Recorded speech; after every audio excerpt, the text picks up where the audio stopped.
Welcome to your first look at the Toyota booth for SEMA 2025. These are my favorite 3 builds here. What if I told you they took a 3rd-gen Tundra powertrain and put it inside a 60 series Land Cruiser? Well, it's real, it fits, it works, and it's absolutely gorgeous. I'm really stoked on this beautiful 60 series that my wife wants desperately.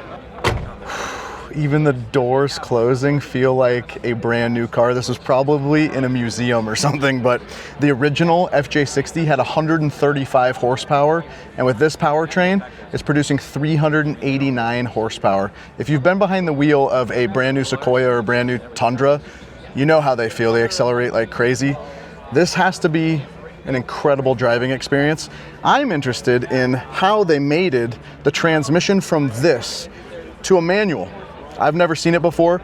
I do not think that the new Tundras and the new Sequoias come with a manual transmission, and I just noticed actually when I looked down in real time. So I'm gonna go get the answer for that and explain it, but I'm stoked that it's a manual too.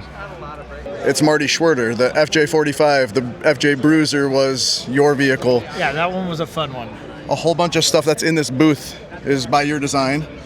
Yes, every year they give us something else, and sometimes I know nothing about it, and sometimes I know a little bit more about it than a lot of people, and the FJ Bruiser was a perfect example of that. I'm really curious how you mated this with the manual transmission and what that took, because when I got in I was actually very surprised because I don't think a Tundra or a modern new-gen Sequoia has a manual option. So what were the challenges you experienced there, and how long would it take me to do that myself?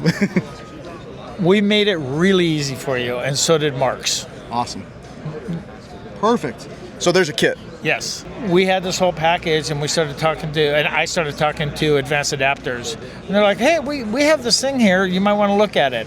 And so they have this place, Mark's, I think it's out of Australia, has an adapter for an LS motor right now.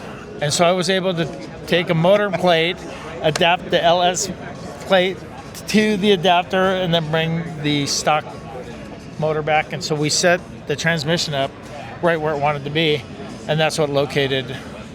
See, I needed about 6 inches. That's what she said. Go ahead. Redo. Marty needed 6 inches, he said. Put that on record. So I wanted the motor to be in a certain specific place in the engine bay, and it had to be a certain amount far enough forward, and it ended up being within a 1/2 inch of what I was looking at. And so it allowed us to get our exhaust through there and everything else, and kept the transmission in the stock location. So that's only part of it. I think you climbed underneath there and you saw the oil pan that we had to make for it, because we had to shift everything off to the side because the pumpkin's right there. Then you get into some pretty crazy angles. We also did a shackle reversal on it. Yep. And so as much stuff is made for this particular vehicle, there's still a lot of stuff that's not made for it. Love to see you with the race team. You guys do an amazing job. Thank you, Marty. You got it. Appreciate you, brother. This is the H2 Overland concept. That's basically a hydrogen-powered 4th-gen Tacoma, and it has a water capture system on the exhaust, because when you burn hydrogen, which is more combustible than petroleum, all that comes out is water vapor. So you capture the water vapor in the exhaust, and you can use it to shower, wash your bikes, or whatever you want to do with that clean water while you're out overlanding. It also has over 500 horsepower, which is pretty neat. Hydrogen's the most abundant fuel in the world, and it would be really cool if they could figure out the infrastructure behind this to make it economically feasible at a large scale. Are you afraid of the Hindenburg? What I like about it is that they went full billet with the long travel kit on here. It looks like there are Fox DSCs in there. Some billet uppers and lowers. I would like some billet lowers on mine, please. Billet links. That is some sort of power source. I'm not sure what it's for. And then these skid plates better be robust.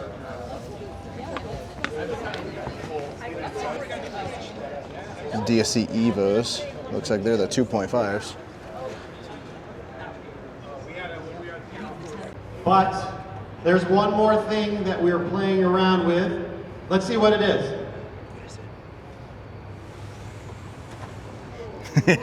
Todd, what does the R&D team have to say from TTC about this?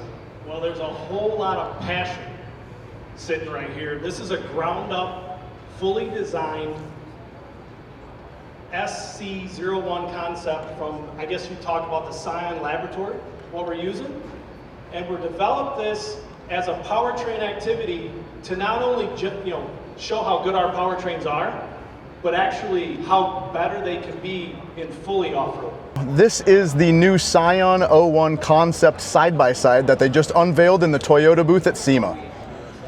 Absolutely insane. This thing is basically a 4th gen Tacoma, 6th gen 4Runner, 2.4 liter I-Force Max with 300 horsepower and an insane amount of wheel travel.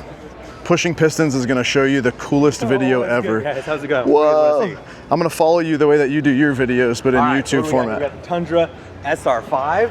Got some big old wheels and tires over here, some nice wide fenders, you know what I'm saying?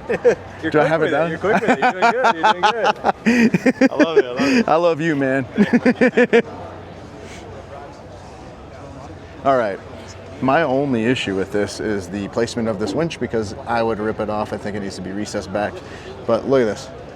3.0s, long travel, for sure. These are like, I don't know, at least 14-inch coilovers in the front. I believe those are about 18s in the rear. Probably internal bypassed.